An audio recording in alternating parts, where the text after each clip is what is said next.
The New York Jets are expected to trade Zach Wilson as a mid-round pick swap or a late day 3 pick. And that's why I love this team so much. And they understand the struggles we've been going through. 10 months ago, the New York Jets have never had more hope about their franchise and their team potentially being able to win a Super Bowl. And well, the end result was disastrous at best. Now the New York Jets are scrambling to figure out what they should do to make sure they're not in the same position again next year. But there's one person whose fate may have been sealed. So before we get to the content, we post shorter versions of this content on Instagram, TikTok, and Snapchat. Make sure you check us out because we've been starting to get an inside scoop on things there. Like Tyler Algier actually liked our reel on Russell Wilson potentially getting traded to the Falcons. So I thought that was really cool. Now that we get all that out of the way, break!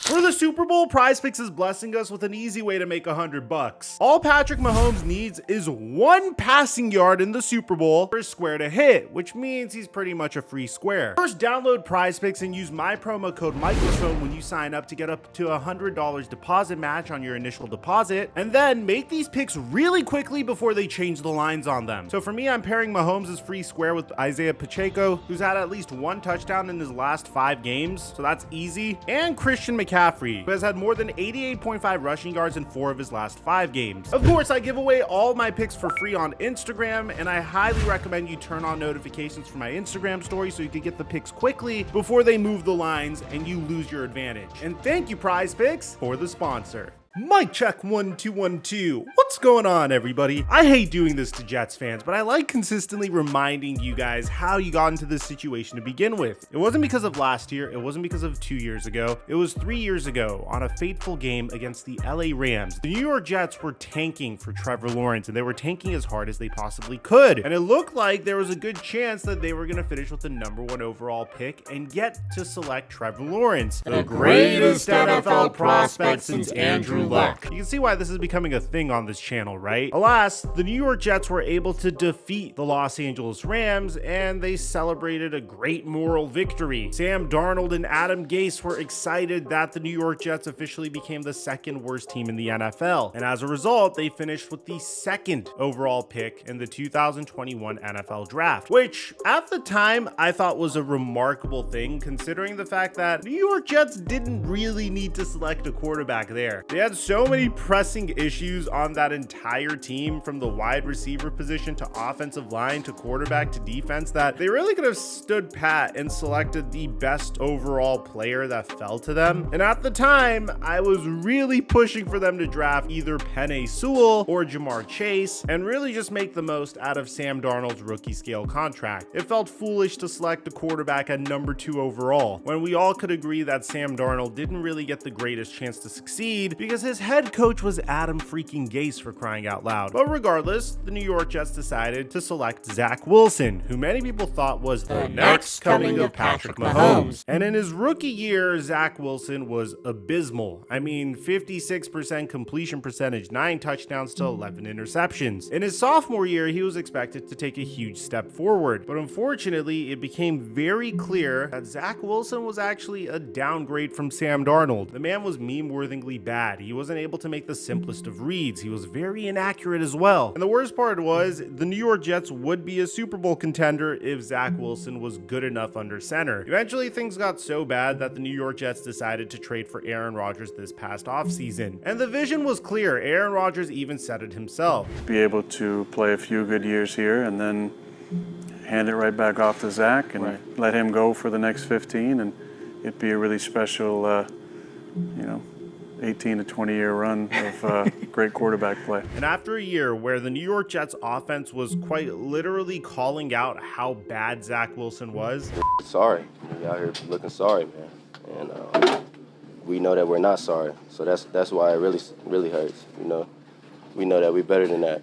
that's why it hurts. The Jets finally had hope in the form of Aaron Rodgers. Plan was simple. Aaron Rodgers was going to take over for the next couple of years. Zach Wilson was pretty much going to be in Jordan Love's position. Sit back, watch Aaron Rodgers prepare for games, and then, when it's time to take over the reins, who were going to be the guy under center. Unfortunately, Aaron Rodgers would tear his Achilles tendon within 3 snaps of his New York Jets tenure. And it was once again the same story for Zach Wilson and the New York Jets. However, I do want to highlight something. Most people won't acknowledge this, but Zach Wilson had a huge improvement from his sophomore season to this past season. His completion percentage improved by 6%, and this is with him making over 100 more attempts, going from 242 in his sophomore season to 368 this past season. There were a few weeks where the New York Jets reverted to Tim Boyle over Zach Wilson until they realized Zach Wilson was a better QB than Tim Boyle, and eventually people started to point the blame finger at Nathaniel Hackett for the problems. And whether you want to blame Hackett for the fact that the Jets weren't succeeding or Zach Wilson, at the end of the day, it just didn't work out. You could point the blame finger at multiple people for this not working. You could point it at Aaron Rodgers for tearing his Achilles, which is kind of silly. You could point it at Bill Belichick for finessing the New York Jets by trading back in the NFL draft, allowing the Steelers to trade up and hop over the New York Jets, select Broderick Jones, which is who the Jets were targeting, and forcing the New York Jets to select Vance McDonald, who really wasn't needed very much in New York. You could blame the offensive line for being so terrible. You could blame the general manager Joe Douglas for not taking a flyer on Carson Wentz or Joe Flacco. There's so many people you could blame for the New York Jets not making it to the playoffs, but at the end of the day, the problem still exists. The New York Jets don't really have a clear-cut answer at QB. Of course, you have Aaron Rodgers, but how long is Aaron Rodgers going to play under center? Is the strategy still the same? Aaron Rodgers is going to play for a few years and then hand it back off to Zach Wilson. Well, it seems like the New York Jets have a preference in this matter, but at the same time, it seems like they're trapped. Right when the season ended, the New York Jets made it clear that they expect to trade Zach Wilson in the offseason. I'm assuming when they leaked this out, they were expecting a similar trade package as to the man that got selected after Zach Wilson, Trey Lance. You know how Trey Lance got traded from the San Francisco 49ers to the Dallas Cowboys this past offseason for a package centered around a 4th round pick? Well, it seems like these two individuals are in completely different situations. You see, Zach Wilson to this point has played 34 games in his career. Trey Lance, on the other hand, has played in about 8. And bear in mind, 4 of those games was just Kyle Shanahan putting him in for a play just to throw a goal line touchdown just to boost his confidence. So Trey Lance didn't really get a lot of run, and he was still perceived as a project QB. To be honest, Trey Lance is in the same position Jordan Love was in when he was drafted, which is a great position to be in, especially if you're a top 3 pick on a 4-year, $34 million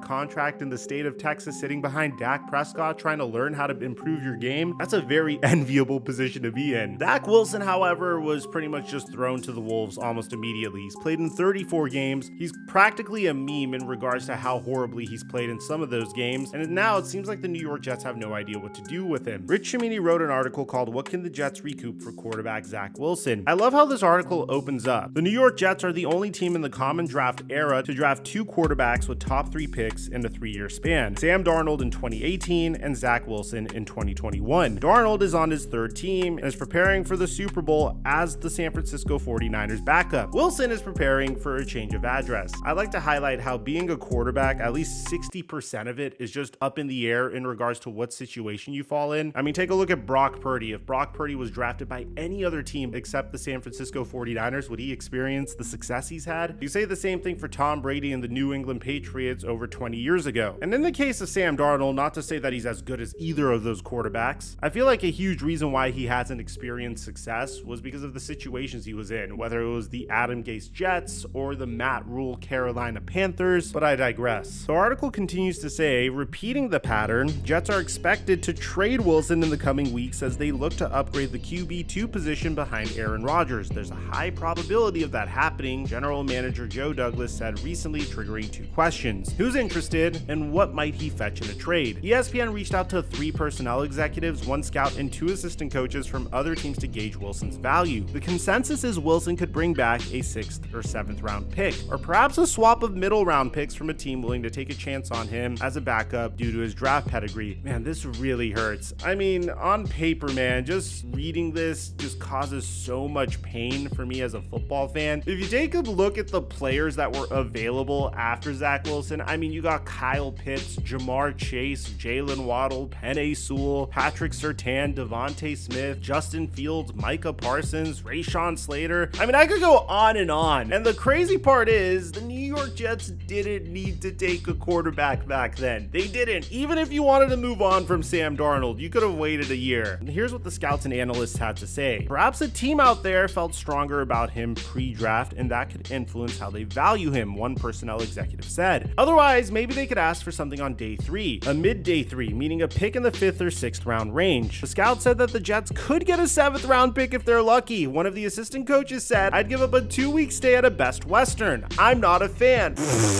That's so rough. Oh my God. It's very clear that the New York Jets aren't going to get the value they want in a Zach Wilson trade. I mean, at this point, you might as well just stash him as your QB3 and just sign him to a small contract. An assistant coach was very honest about what his value is, saying that the only trade value for him is arm talent, meaning he can make all the throws. But the biggest thing is he has to become more mature and be consistent in everything, especially his decision making. There were flashes this year, but obviously not enough. So Zach Wilson is perceived as a low-end backup, maybe a mid-range backup based upon the situation he falls in. And if you compare Zach Wilson's potential trade to the trade of other QBs, Gardner Minshew went from the Jaguars to the Eagles for a conditional 6th, Joe Flacco from the Eagles to the Jets for a 6th, Case Keenum from the Browns to the Bills for a 7th, Jarrett Stidham from the Patriots to the Raiders for a 6th, and Nick Mullins from the Raiders to the Vikings for a conditional 7th. So what's a potential destination? I don't agree with this potential destination. Steve Young, who also went to the same college as Zach Wilson, came out and said that he can land with an innovative coach who can maximize his potential. The ideal spot is the LA Rams. I get the vision here. Steve Young saw Baker Mayfield go from the Browns to the Panthers to the Rams, had his career resurrected with the Rams, and he had a bounce back season with the Tampa Bay Buccaneers this past year. And Sean McVay thinks that he can probably do the same thing with Zach Wilson. The reason why this isn't going to happen is because 1 year ago, the offensive coordinator of the LA Rams, Mike LaFleur, said this about Zach Wilson. You know, first of all, it stinks, because I know what kind of competitor he is and I know what kind of man he is, and I full-heartedly mean that. I got to do a better job. I got to do a better job for him. I got to do a better job for the offense. I truly believe it starts with me, it ends with me. So I got to figure out a way to reset him, get him back to playing fundamentally sound football, and more importantly, just consistent football, because he's done some really good things, but I haven't done a good enough job to get the consistency out of him.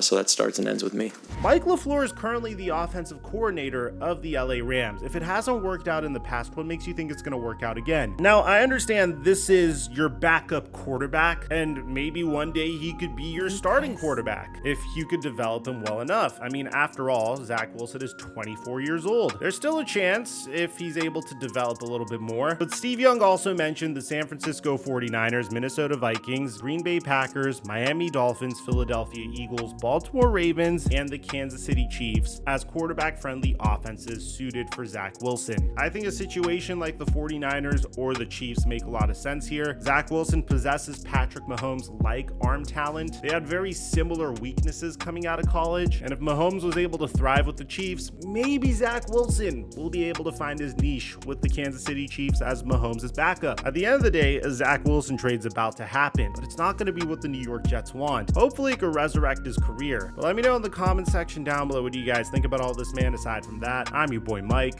I'm dropping our mic. Until our next upload.